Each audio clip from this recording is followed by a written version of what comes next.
Boa noite, aluno. Estamos aqui para a nossa segunda aula de hoje sobre teologia pastoral.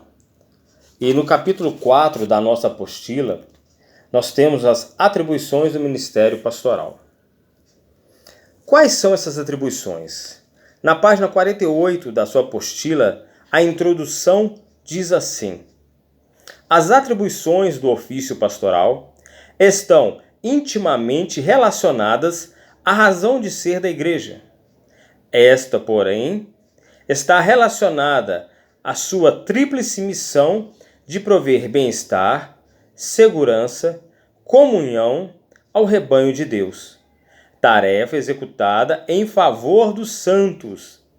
Evangelizar, tarefa executada a favor dos perdidos deste mundo e adorar a Deus. Nesta direção, veremos as atribuições do pastor a partir do cuidado do rebanho, das obrigações litúrgicas e da ação missionária e administração. Pois bem, vimos aqui nessa introdução que a razão de ser da igreja é provar o bem-estar dos seus membros, segurança e comunhão ao rebanho de Deus e evangelizar. Pois bem, como então a igreja vai prover essas coisas às pessoas? Através do pastor. Ele é o responsável direto em prover para as ovelhas essas atribuições, essa missão, tá? Como que ele faz isso? Primeiro, ele precisa cuidar do seu rebanho.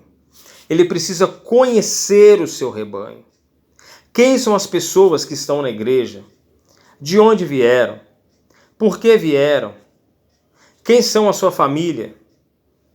Quantos filhos têm? O homem é casado? A mulher é casada?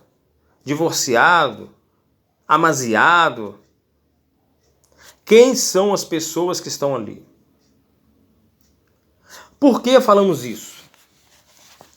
Como você cuida de uma pessoa? Vamos dar um exemplo aqui. Como você cuida de um doente se você não sabe qual doença ele tem? Então eu te pergunto, como você cuida de um membro da sua igreja se você não sabe quais são as suas necessidades? Você não sabe o porquê dele estar ali. Talvez tenha havido ferido de uma outra igreja. Talvez seja um novo convertido. Tem problemas em casa, na escola, no trabalho. Então, o pastor ele deve procurar conhecer primeiro a ovelha, se aproximar da ovelha e então ministrar o remédio. Em caso de igrejas maiores, claro que o pastor ele terá que ter uma equipe para ajudá-lo a fazer tudo isso. Uma equipe de confiança, de pessoas bem discipuladas, de pessoas prontas para poder estar próximo e, quando necessário, o pastor ele se aproxima para acompanhar tudo o que está acontecendo. Então, é dessa maneira que o pastor começa a cuidar. Ele vai ministrar palavras de esperança, palavras de fé, palavras de incentivo. Com o passar do tempo, ele vai introduzindo palavras de exortação. É uma mudança progressiva. É um discipulado. Ele então começa a prover um alimento antes, que era líquido, que era o leite, como diz o apóstolo Paulo, agora o sólido. Algo mais consistente. É um processo esse cuidado. Agora, o pastor, ele precisa tomar um cuidado a todo tempo. Ele não pode confundir o cuidado com a amizade.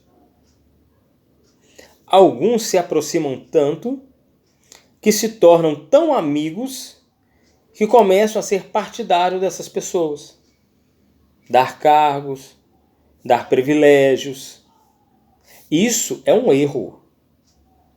O pastor tem que cuidar de todas as ovelhas sem nenhum tipo de acepção. Ele tem que ter cuidado de forma igual. Isso não quer dizer que ele não possa ser mais próximo a uma ou outra pessoa. Mas durante o cuidado, ele tem que se mostrar imparcial, igual para todos. A sua vida particular compete só a ele. Quer ver um exemplo que dá problema na igreja? O pastor conhece uma família e se torna íntimo daquela família. Começa a postar nas redes sociais várias fotos, almoçando com aquela família, viajando com aquela família, lugar A, lugar B, lugar C. E os outros membros começam a ver aquilo. E começam a se perguntar, por que o pastor passa momentos com aquelas pessoas e não passa comigo? Qual problema eu tenho? Ele começa a gerar problemas para ele mesmo. Então a vida particular de um pastor, ela tem sim que ser bem privada, bem selecionada. Ele deve pensar 2, 3, 4, 10 vezes se aquilo que ele vai fazer não vai gerar problemas para as outras ovelhas. Se não vai gerar problema na igreja. Você nunca deve privilegiar um grupo dentro da sua igreja. Todos têm que ser tratados de forma igual. O alimento tem que ser igual para todos. Claro, tem pessoas que têm um alimento mais sólido, outros ainda estão no leite. Claro, você vai ministrar a cada um da maneira que ele entenda. Mas, no geral, você estará sendo justo com todos. Tá? O pastor, ele deve proteger a sua igreja. Diferente de privilegiar. Proteger contra falsos profetas, estudos enganosos. Proteger de pessoas que estão querendo apenas aproveitar daquelas ovelhas. Pessoas que estão ali dentro da igreja e são ervas daninhas. O pastor, ele precisa ter a capacidade de detectar esses problemas, e ele só consegue isso estando mais próximo ou tendo uma equipe eficiente que esteja próxima às pessoas e tragam até ele a informação, para que ele então possa protegê-las. Outro ponto é a evangelização. É um cuidado que a igreja tem com aquele que está perdido. E quem está à frente? O pastor. Ele está à frente a todo tempo desse trabalho.